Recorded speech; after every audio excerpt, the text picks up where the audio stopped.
budget cuts, overall budget cuts, Yes, right. the state, there's a concern that the gifted programs will be, the money's going to them will be slashed. Right. Yes, this is, now there has never been a great deal of money going to them. It was $100 per student per year for it. And personally, I've never felt that's the most important point is to put the teacher with the students.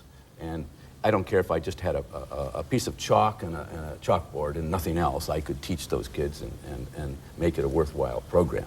So, but we do need to encourage people, encourage schools to have programs for these kids, because as I said, they just don't develop on their own. They do need stimulation. What's your average class size that you well, have now? it's grown over the course of 32 years of the program. And typically we have 32, 33 kids in a class. Yeah. Homework. Do you have more homework in a gifted program than you do in another? That's the irony of the situation, that you know, you would think, well, the kids that are struggling should be doing the hardest homework. But actually in the city, I would say, I'm sure our kids are doing more homework than any other group of kids in the city. Now, there'll be individual kids that do more homework and things, but as far as groups, yes, they do. But we don't look at it as busy work. I mean, we try and give them very creative work to do. And there's no reason why a child can't enjoy solving physics problems as much as he enjoys playing a video game. And that's more or less the situation our kids get in. And they may grumble at first, but when they get on and do the work, they get to really like. And when you see some of the reports and things these kids come out, you know, they go way beyond what the minimum requirement is for homework. They just love doing something well and being creative. Gentlemen, we have another caller on the line. Michael, a former student of yours, is joining us. Welcome, Michael. Go right ahead. Oh, hi, Mr. Fitz-Gibbon. This is Michael Moran, a former student of yours, and this week I will be an alumni of the IHP. I just wanted to thank you so much for all you've done and how much you've contributed to our school and our IHP program. And I know that you've changed countless lives, and I just wanted to tell you I'm one of them, and I just wanted to thank you for all you've done. Thank you, Mike. I'm going to burst out in tears here pretty soon. You know, this is incredible. How high do IQs go? Well, I've had several over 200. And one of them, but unfortunately, one of them who was very interested in running for a political career found that was his major disadvantage. If someone found out he had an IQ over 200, he was finished as a politician. It's sad, but this is the way our society doesn't, you know, you've heard several candidates who are considered too intellectual, like Adlai Stevenson and so. How do you ensure that the program continues? And Mr. Romer, how do you ensure also that the program continues after your retirement? Well, the first thing is to make sure you've got a good replacement. And of course, the ideal replacement is a former student, someone who's gone through IHP, and that's exactly what I have. James O. is a former student of mine, and I think he has some qualifications. He graduated from Yale in English, but he's coming back to teach math and science. So he has that breadth. And how did he get that breadth?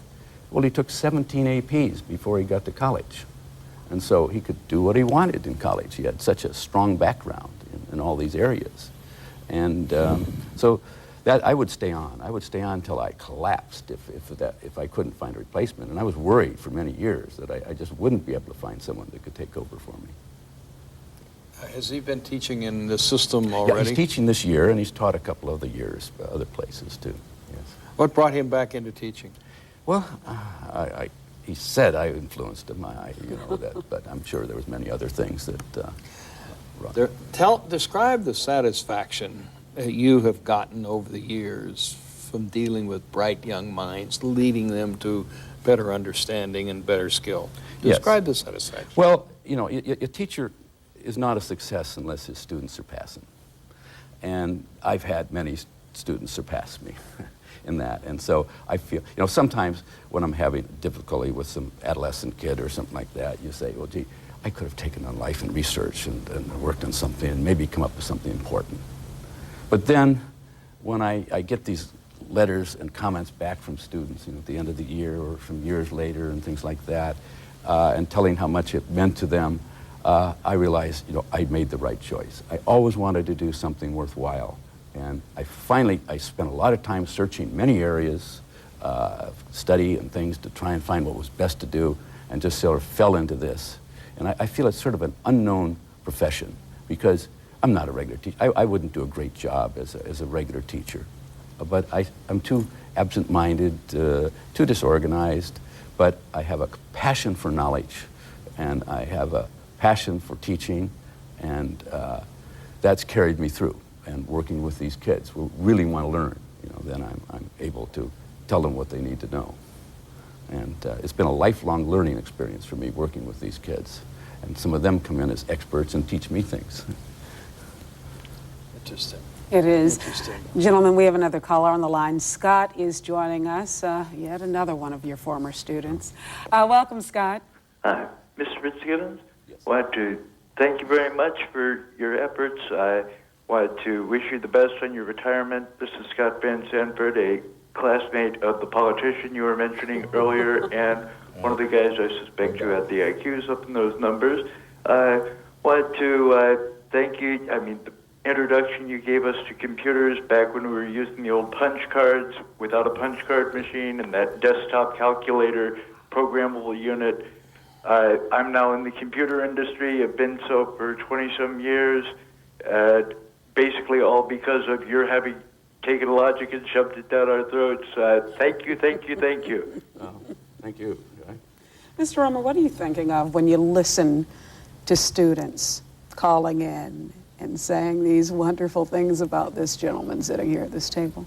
I'll tell you, a moment ago when I heard Fitz describe the satisfaction he had of shepherding a few lives, a lot of lives over the period of time.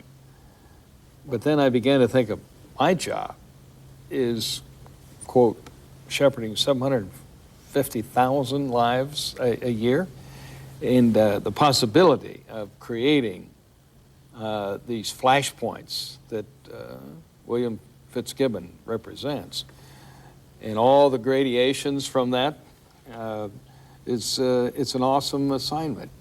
You see, he was putting on the table how we value career, how we value life's effort, and obviously that kind of mind could have done a lot of research, a lot of creation, a lot of management, a lot of other things, but he has valued the experience of changing another human's being's ability and skill and set of values as the highest, and strikes home.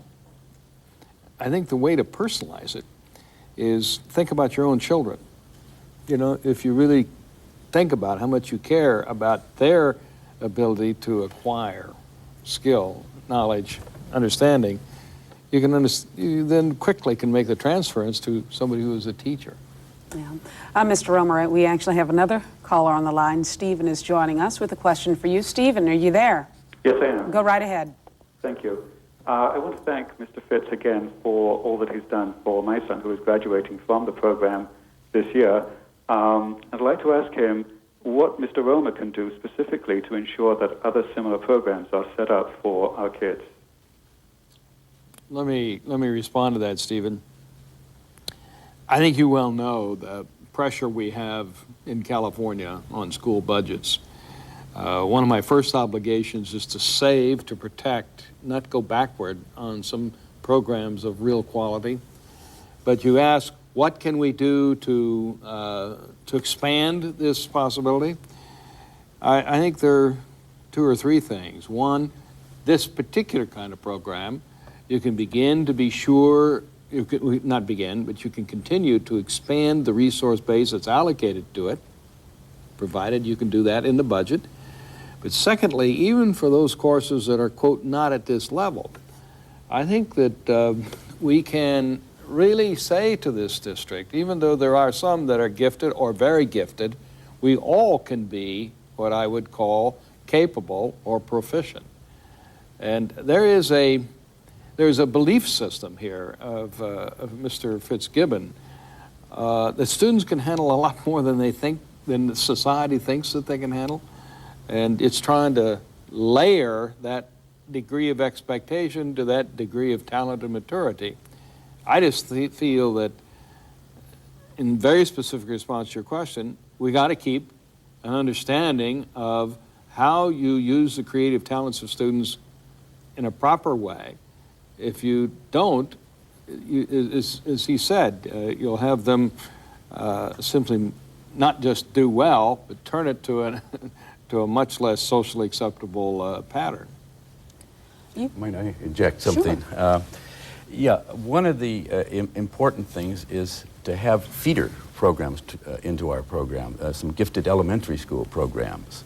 And it's important for them to know that we have a no-top program. I can have a kid coming in ready to do pre-calculus or something in the 6th grade, and he'll deal with him. We'll take him wherever he is and take him on wherever he wants to go. And so many times elementary school programs felt that, well, I can't give the kid 6th grade mathematics in 5th grade because what's he going to do the year after that? And that's part of the reason I started the program in the first place, when I saw how kids were being held back because they had to fit into the curriculum. But I understand the Carpenter program, which has been one of our main feeder programs, has been come under question. They just told me yesterday as to whether they were going to continue it. I feel that's a very important thing, is to keep these elementary programs going. What was the reaction when you initially put this idea on the table? Well, the way I did it is when I got to Walter Reed, I volunteered to teach the 5th and 6th grade math class at the adjacent elementary school, and I was allowed to do that. And when I taught the kids, well, I just started moving up the curriculum. And then I talked to the parents and said, these kids are going to need a program when they leave from here. And I talked to the area superintendent, I talked to the principal of the school, and told them all these parents want a program. And we got it going. And it has gone very well ever since. Interesting. All of it's very interesting, because I think the initial response, and maybe you've received a bit of this over the years, is, I didn't know they had this in a public school. Right. You have? Yes. What's been when parents bring their students in, their children in? Well, they're delighted with the program.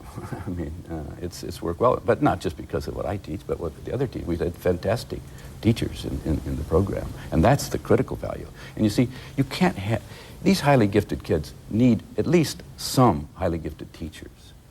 Not everyone, but it's impossible to get a highly gifted science teacher in every high school in the city. So you have to have a program where you bring them together and work them. There are some special schools in some places, Illinois, North Carolina, and of course there's the Stuyvesant and Bronx High School of Science in New York, and there's Lowell High School in San Francisco. But we really do need a special school, and we did try about 18 years ago with one of my students did all the organizing, contacting Nobel laureates, contacting CEOs, and came letters praising putting on such a school as we designed. And we got very far until the Santa Monica superintendent decided, well, I don't want to give up my students to such a program. And so the county superintendent finally backed out at the last moment and said, well, no, we can't go through with this program. Well, I'm going to try again. And because it means so much to our society. Every time Try again in terms of creation of a high school. Right, yeah. Every time I hear somebody gives $40 million to USC or UCLA or something for some building, I think, oh gosh, if I could just get that money. Let me